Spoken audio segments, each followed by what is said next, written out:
Good morning guys. আজ আমার বাড়ির কিছু ফুল তোমাদের কাছে শেয়ার করছি বন্ধুরা। দেখো গাছে গাছে কত ফুল হয়েছে, দেখেছো?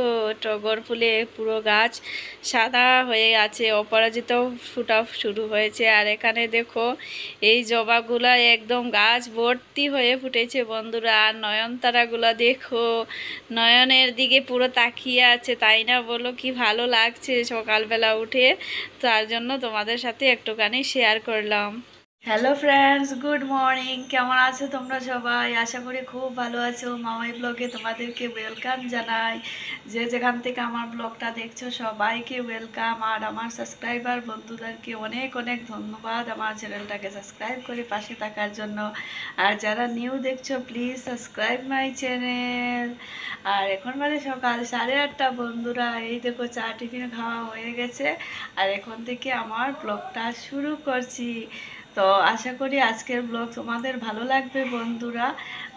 প্রতিদিনের লাইফস্টাইল ব্লগ আমি শেয়ার করি, আশা করি ভালো লাগে। অনেকেই সুন্দর সুন্দর কমেন্টস করো, আর যারা নিউ দেখছো প্লিজ সাবস্ক্রাইব করে দিও বন্ধুরা।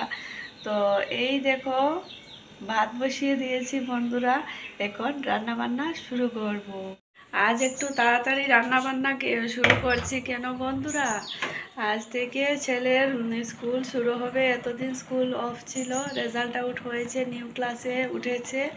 আর আজ থেকে ক্লাস শুরু হবে। ক্লাস শুরু নয়, নাম এডমিশন হবে, তারপর থেকে ক্লাস শুরু হবে। স্কুলে তো আজ যেতে হবে, তার জন্য দেখো আগে চা খেয়েই ভাত বসিয়ে দিয়েছি। তো আজকের ওয়েদারটাও বেশি ভালো নয় বন্ধুরা, মেঘ মেঘ করছে আর প্রচণ্ড গরমও লাগছে। তোমরা দেখেই বুঝতে পারছো হয়তো। দেখো সকাল 8:30 কিন্তু ঘেমে পুরো ভিজে ভিজে গেছি। তো চলো পরে আবার তোমাদের সাথে কথা হচ্ছে। আমার ভাত রান্না হয়ে গেছে বন্ধুরা। এখন ভাতের ফ্যানটা ঝেড়ে নেব, আর ছেলে স্কুলে যাবে তার জন্য তাড়াহুড়ো করছি। এখন আর কিছু রান্না করব না, শুধু ভাতটাই রান্না করেছি। আর রাতে রুই মাছের তরকারি আছে, ওইগুলা গরম করে দেব। আর ছেলেও খেয়ে স্কুলে চলে যাবে, পরে বাকি কিছু রান্না করব। তো চলো, আমার মাছ ধরা মোটামুটি কমপ্লিট, পরে আবার তোমাদের সাথে কথা। ভাত রান্না করে রেখে এবার চলে এসেছি আমি বেডরুমে। তো আগে বেডরুমটা গুছিয়েছিলাম বন্ধুরা সকালবেলা, তবে ভালো করে গুছাবার সময় পাইনি। চলে গিয়েছিলাম রান্নাঘরে, তো একটু হাত গুছানো ছিল, তো ভাবলাম একটু গুছাগুছি করে নিই। আর ছেলেও রেডি হচ্ছে, স্কুলে যাবে। তো আমার মোটামুটি গোছানো কমপ্লিট। এই দেখো বন্ধুরা, স্কুলের জন্য রেডি হয়ে গেছে, দেখতে পাচ্ছ? এই দেখো আমিও বেডরুম গুছিয়ে ঝাড় দিয়ে এখন একটু বসলাম। এতটা গরম পড়েছে কি বলবো বন্ধুরা, প্রচণ্ড গরম লাগছে। সবে গরমকাল ঢুকলো আর এখনই এত খারাপ অবস্থা। বাকি গরমকাল যে কি করে কাটাবো সেটাই ভাবছি। আর রাতের একটুখানি মাছের তরকারি ছিল, ভাত রান্না করেছি, ওগুলোই খেয়ে নিয়েছে আয়ুষ।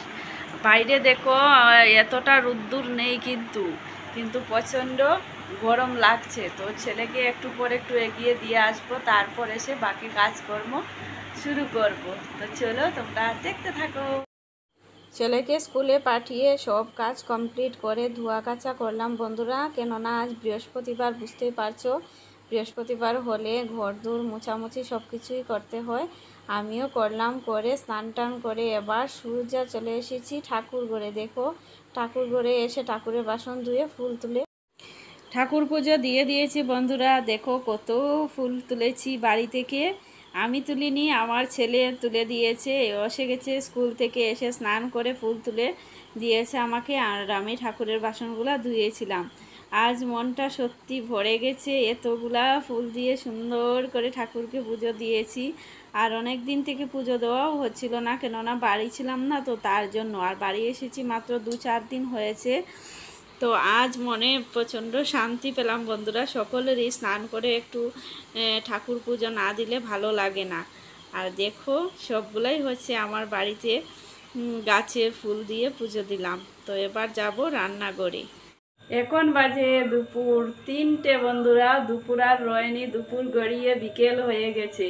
সেই স্নান করে পুজো দিয়ে এসে আর তোমাদের সাথে কথা বলতে পারিনি বন্ধুরা। সোজা চলে এসেছিলাম রান্নাঘরে। তার উপরে আজ প্রচণ্ড গরম লাগছে, কি বলবো, একদম ক্লান্তি লাগছে। তো সকালবেলা রান্নাবান্না হয়নি, তার জন্য আগে স্নান করে এসে রান্না শুরু করে দিয়েছিলাম।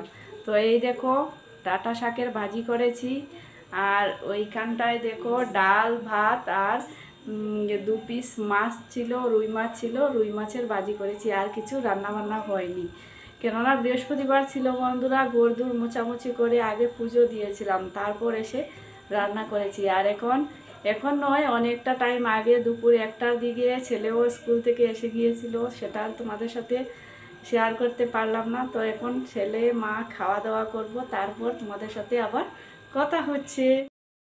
এখন বাজে বিকেল 5টা বন্ধুরা, আর বাড়ির সামনে মাঠে একটু বেরিয়েছি, কেননা প্রচণ্ড গরম লাগছিল। ঘরের মধ্যে কি বলবো, একদম অশান্তি লাগছিল।